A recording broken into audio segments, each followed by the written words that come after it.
Ini berkaitan dengan kebutuhan vitamin D itu mempengaruhi kesehatan mental manusia. Memang ada hubungan antara orang yang mengalami depresi dengan kekurangan vitamin D.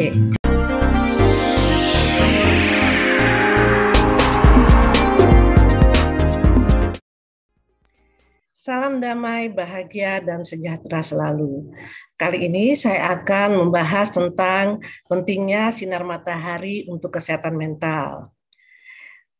Di Indonesia, mungkin kita jarang mendengar istilah seasonal affective disorder atau yang disebut SAD, sad, ya, betul sedih ya, yang memang berkaitan dengan gangguan perasaan atau suasana hati. Dan ini berlangsung secara musiman, seperti rasa sedih atau depresi, dan ini memang berkaitan dengan perubahan musim.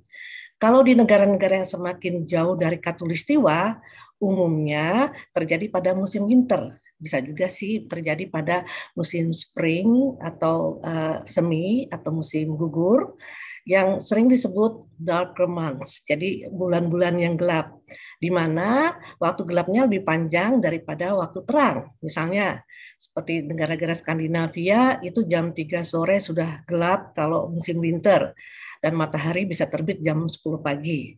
Sebaliknya, kalau musim summer, itu siangnya panjang sekali. Bahkan sampai kalau di Alaska sampai jam 12 malam pun kalau musim summer itu bisa masih terang ya. Mungkin jam 5 kalau di sini ya. Jadi belum gelap sama sekali.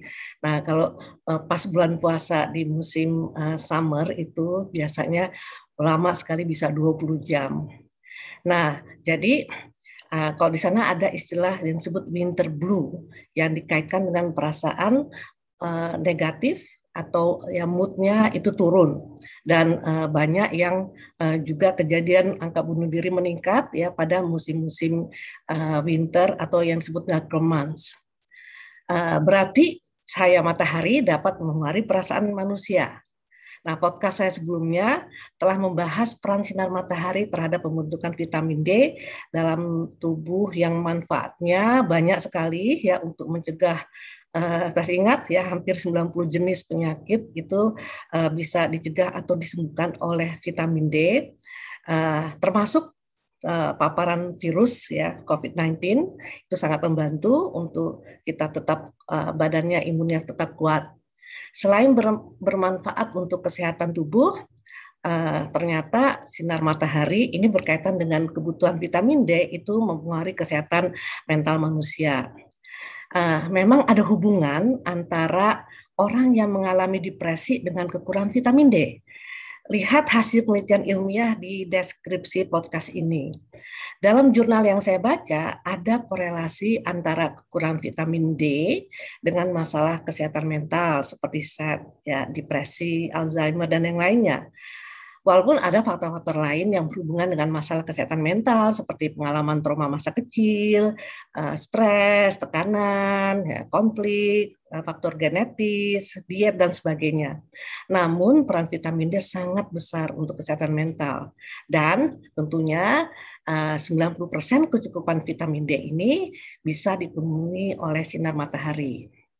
Jadi masalah kesehatan mental juga bisa melanda di negara-negara yang kaya akan sinar matahari, dan ini karena kekurangan vitamin D ya berkorelasi dengan kurangnya vitamin D, baik karena mungkin bekerja harus dalam ruangan atau faktor-faktor lain ya seperti yang sudah saya bahas di podcast sebelumnya. Nah, selain itu, kurangnya paparan sinar matahari dapat menurunkan kadar hormon serotonin di dalam tubuh. Nah, serotonin itu merupakan hormon yang mengatur perasaan seseorang seperti perasaan bahagia, tidur bisa nyenyak, juga membantu pencernaan ya karena ternyata di dalam sistem pencernaan kita itu serotonin diproduksi ya sebagian besar diproduksi di dalam pencernaan.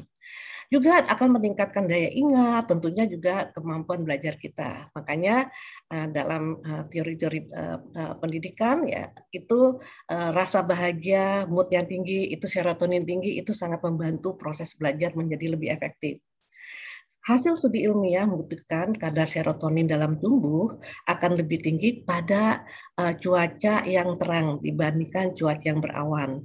Nah, juga tergantung dari beberapa lama seseorang disinari matahari. Nah, terbukti pula semakin tinggi tingkat depresi seseorang, semakin rendah kadar serotonin di dalam tubuh. Lihat bagan atau gambar yang ada di podcast ini. Terapi yang sering dilakukan untuk membantu pasien yang mengalami masalah kesehatan mental adalah dengan light therapy, di mana pasien dihadapkan pada sebuah kotak besar box ya yang bersinar seperti layaknya kita sedang disinari wajah kita oleh terik sinar matahari. Nah, ini dilakukan salah satunya untuk mengurangi obat-obatan antidepresan. Terapi ini dapat digunakan juga pada penderita biasanya yang mungkin ingin menghindari, misalnya orang yang ibu hamil yang tidak mau minum obat antidepresan itu bisa memakai alat terapi. Juga orang yang demensia, terus mengalami insomnia, Alzheimer, kemudian PTSD, post traumatic syndrome disorder, kemudian SAD tadi ya, seasonal affective disorder. Nah, itu semua ada di dalam jurnal yang saya di deskripsi podcast ini. Dan hasilnya cukup efektif. Di negara-negara Skandinavia itu ada yang disebut light cafe. Jadi restoran atau kafe yang terang sekali. Jadi kayak ada skylightnya disinari matahari. Juga di daerah-daerah yang mungkin lembah yang mungkin matahari tidak sampai karena ada pegunungan, itu dikasih kaca pembesar ya untuk merefleksikan sinar matahari. Nah, katanya untuk mencegah yang disebut winter blue. Namun tentunya peralatan light therapy ini cukup mahal ya. Kita di Indonesia sebetulnya bersyukur ada sinar matahari yang melimpah dan gratis ya, tidak perlu resep dokter atau membeli alatnya sendiri. Nah, cukup di pagi hari kita jalan kaki sambil menghirup udara segar ya, atau duduk di teras yang disinari matahari pagi ya sambil minum kopi dan baca koran. Dan juga mungkin sambil yang suka bermeditasi ya, ini semua dapat membantu meningkatkan mood atau perasaan bahagia kita. Jadi bagi yang menderita insomnia ya, dengan kita terekspos sinar matahari di pagi hari, tubuh akan memproduksi melatonin lebih cepat di malam hari. Kita tahu melatonin dapat membantu kita tertidur nyenyak. Jadi Anda tidak perlu lagi memakai pil tidur ya, karena mungkin kadar melatonin Anda sudah cukup tersedia secara alami. Nah, sebarkan pengetahuan berharga ini kepada keluarga, sahabat, dan teman-teman Anda. Jangan lupa subscribe untuk mendapatkan informasi dan tips-tips berharga selanjutnya. Saya, Ratna Megawangi, mengajak Anda untuk mandiri dalam menjaga kesehatan holistik dan keluarga tercinta Anda. Salam!